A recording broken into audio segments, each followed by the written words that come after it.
Well, I'm going to bare my soul again like I usually do, which makes me very uncomfortable. We're gonna have to negotiate this relationship, you and I, but I hope you enjoy. My name is Sarah Dawn, and I'm just doing my part to put an end to the gender wars. So I'd like to say that I've come a long way in my journey in understanding men and women. And just overall, I've gone through a lot to get here. So for the young women who watch my channel and for the men who watch, let me know what you think in the comments, as I'm sure you will. But without further ado, here are 9 things I wish I knew about men in my 20s. Number 1, when a man is ready for a commitment, if you are not ready or display any signs that you're emotionally unavailable, he will split fast. I dated some really good men in my 20s. Now, I can't say that we were meant for each other, but I was a late bloomer. I grew up with 4 brothers, which was intimidating for a lot of men, and I didn't really start getting male attention until my early 20s. So for me, I wanted to travel the world, like I was very sheltered, grew up in a Catholic upbringing, and I had some stuff to work through. So not only was I physically unavailable traveling, I was just emotionally not ready.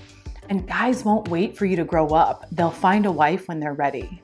Number 2, showing men equal interest and sometimes more interest in the beginning is okay. Like girls, sometimes you have to bang a pot over their head. They are oblivious sometimes. But this doesn't mean that it's gonna turn the right man off.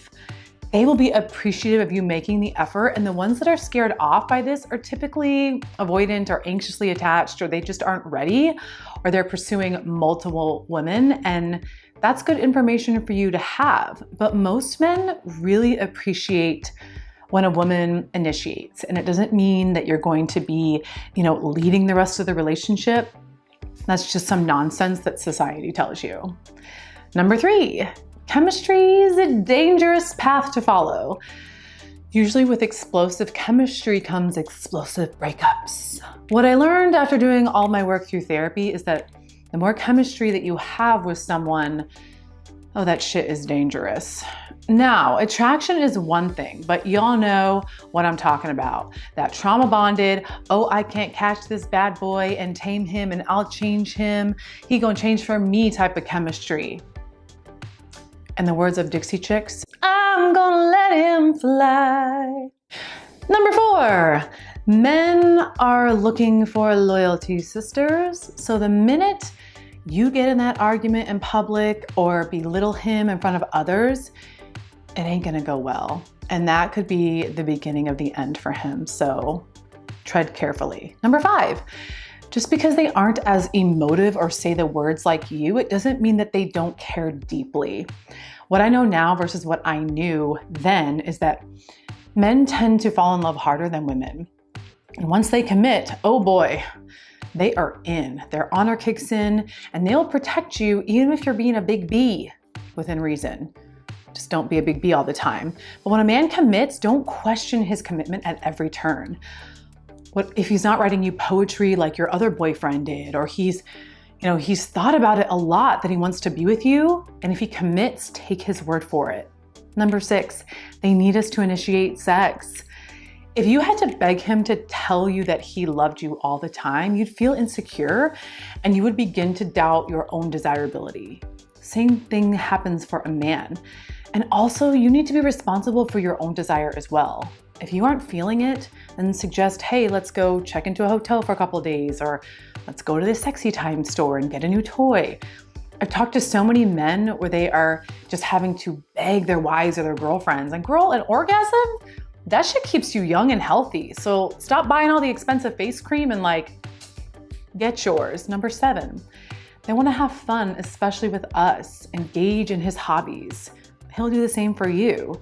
If you don't like sports or motocross or whatever he's into, suck it up. You can like it for 2 hours on the weekend. Buy his team's jersey. Go show your support for his hobbies.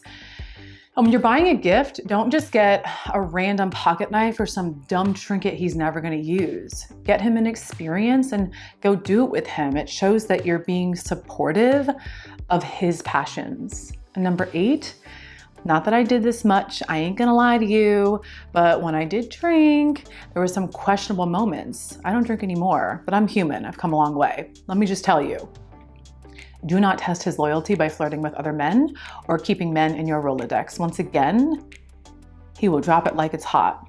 If you are not into him or you do not see a future, then move on. Keeping him there while you search for another man or get validation from other men and then go crying back asking for his forgiveness, no ma'am. Number 9, I saved the best for last. You guys are gonna love this one. Be direct. I used to tiptoe around my needs, and now I'm like, yo, bro, this is what's up. And if they aren't willing to negotiate, then there's your answer. If they can't meet you there or aren't willing to negotiate, my daddy used to have a saying. He'd say, honey, hire slow, but fire quick.